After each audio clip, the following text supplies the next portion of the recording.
नारायण हरि हरि ओम। श्रीमन्नारायण नारायण हरि हरि ओम। मेरे मित्रों, इस प्रकार से अग्नि 9 पुत्रों की शादी किया और सबसे बड़े पुत्र नाभि मेरु की पुत्री मेरु देवी से विवाह किया। मेरु देवी महाराज नाभि का विवाह कई वर्ष बीत गया, उनके यहाँ कोई संतान नहीं हुई। तब उन्होंने विशाल यज्ञ किया। यज्ञ में ब्राह्मणों ने पूर्णाहुति का मंत्र बोल रहे थे। उसी समय यज्ञ के भोक्ता भगवान नारायण का प्रागट्य हुआ। ब्राह्मणों और राबी राजा भगवान की स्तुति की। भगवान खूब राजी हो गए। जब भगवान प्रसन्न हो गए, राबी राजा से वरदान मांगने के लिए कहा, तब नाभि राजा ने वर नहीं मांगा। इसके बाद भगवान यज्ञ से अंतर्ध्यान होने की तैयारी की। तभी यज्ञ में ब्राह्मणों ने भगवान को घेर लिया और कहने लगे कि हे भगवान, आप वरदान लेने के लिए प्रकट हुए हैं तो बिना वरदान दिए नहीं जाना चाहिए। भगवान ने कहा, नाभि राजा वरदान मांगे तब मैं दूँ न।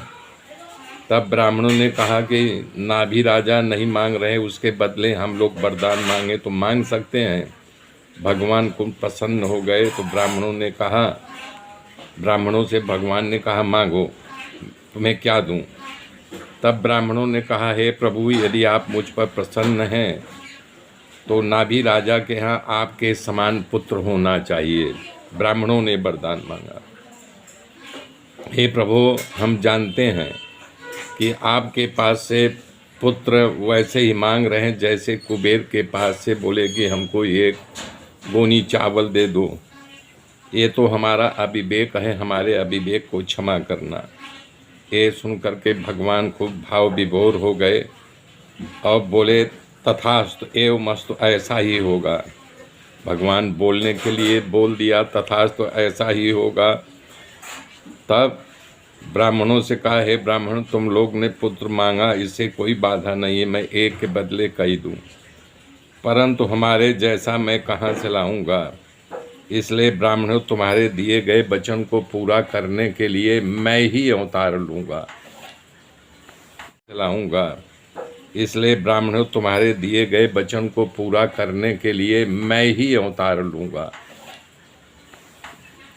तो अंश के अनुसार आग्नेय नंदन के नाभि के यहाँ अवतार लूँगा, कारण मेरे समान मुझे और कोई दिख नहीं रहा है। श्री रामचरित मानस में भी बालक कांड में मनु शतरूपा प्रकरण में मनु महाराज को वरदान देते हुए प्रभु ने वचन कहा था, आज देव सब संशय नाही, मांगु तो ही भाव मन माही। आप सरिस खोजऊँ कह जाई, निब निप तब तनय हो मैं आई। तो ऐसा वरदान दे करके भगवान जो है अंतर्ध्यान हो गए। महादेवी मेरु के गर्भ से दिगंबर सन्यासी के रूप में नक अवस्था में रहने वाले मुनियों को धर्म मार्ग सिखाने वाले ऋषभ देव का प्रागट्य हुआ। तेज, बल, पराक्रम आदि गुणों के कारण नाभि महाराज उनका नाम ऋषभ देव रखा। तब ऋषभ देव जी बड़े हुए। नाभि महाराज के यहाँ उनने राज्य उनको सौंप दिया। भगवान ऋषभ देव सुंदर शासन किया कि इंद्र को भी ईर्ष्या होने लगी। तब वो बरसात बरसाना बंद कर दिया, पृथ्वी सूखने लगी। प्रजा पीड़ित होकर के भगवान ऋषभ देव के पास आकर के बोली कि हे प्रभु, आपके राजा होते हुए भी हम लोगों से जो है अन्न नहीं मिल रहा है, अब क्या करें, बरसात नहीं हो रही है तो कैसे अन्न पैदा हो। उन्होंने कहा, थोड़ा इंतज़ार करो, बारिश होगी। इस प्रकार से कई वर्ष जब बीत गए तो राजा को बड़ा आश्चर्य हुआ कि उस ज़माने में राजा लोग भी बरसात कराते थे, कारण उनके पास तप था, बल था, यज्ञ था, दान था, शौर्य था।